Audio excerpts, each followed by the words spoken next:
अच्छा जी, जो घटना हुई है, जो एलिगेशन लगे हैं मुस्कान पर, उस पर क्या कहना है आपका? जो भी एलिगेशन लगे हैं, जो भी है, वो हम ही ने उसे अरेस्ट करवाया है।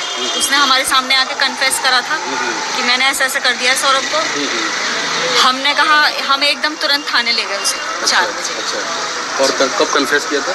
कल करा था 18 तारीख को। वहाँ से लौटने के बाद 17 को आए थे वो, 18 को उसने हमारे सामने आके बताया है। तो क्या बताया था? क्या बताया था आपको? कि मम्मी ऐसे ऐसे हमने सौरभ को मार दिया है। एक सवाल ये है कि सौरभ से चलो रिश्ते खराब थे, मारने की वजह क्या है? मतलब ये कुछ बताया आपने? मारने की वजह ये बताइए कि उसका दोस्त उसे कह रहा था कि अब हम नशा नहीं कर पाएंगे, ये हमें रोकेगा। नशे की वजह बताइए कि हमें करने को नहीं मिलेगा। मतलब साहिल बोल रहा था मेरी बेटी को कि अब हमें नशा करने को नहीं मिलेगा, इसलिए इसे मारना पड़ेगा। अच्छा, और इसके पहले कभी बेटी ने आपसे बताया कि सौरभ से रिश्ते कैसे हैं, क्या है कुछ? नहीं, वो 2 साल से, जब से लंदन गए थे सौरभ, ये अलग रेंट पे रहती थी। जब से इनकी शादी हुई ये ऐसे ही रहते थे अलग अलग। उनके अपने ससुराल में भी नहीं बनी शोभी की। 1 साल रहे उनके साथ ससुराल में।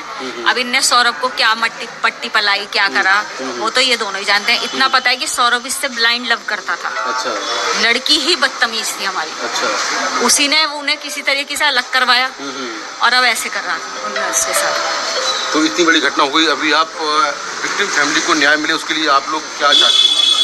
मिलेगा, हम चाहते हैं, तभी तो हम अपने उसे अरेस्ट करवाया है। तभी तो मिलेगा उन्हें न्याय भी मिलना चाहिए। उस बच्चे को मिलना चाहिए जिसने उसके लिए, उसने अपने माँ बाप को सबको दांव पे लगा दिया। उसके माँ बाप पे करोड़ों की प्रॉपर्टी है, लेकिन उस चीज को भी छोड़ दिया उस लड़के ने, उस सूबी के लिए।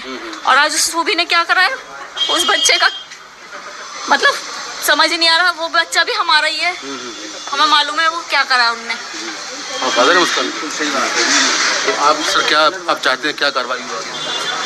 उनकी फांसी होनी चाहिए। उसने जीने का हक खो रखा है, ऐसे इंसान को जीने का नहीं। ये आपको पहले से मालूम था? कभी बात समझाया आपने बेटी को?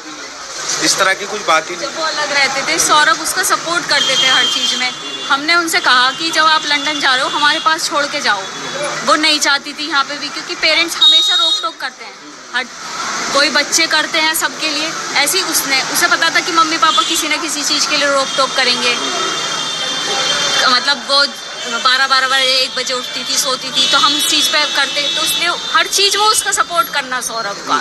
हम वो वहाँ पे थे लंदन में, हमने कहा सौरभ ये बहुत पतली हो गई है, 10 किलो वजन इसका कम हो गया है। हमें ये लग रहा था कि उनकी याद में हो रही है, हमें ये नहीं पता था कि वो बदतमीज लड़का साहिल उसे नशे करवा रहा है।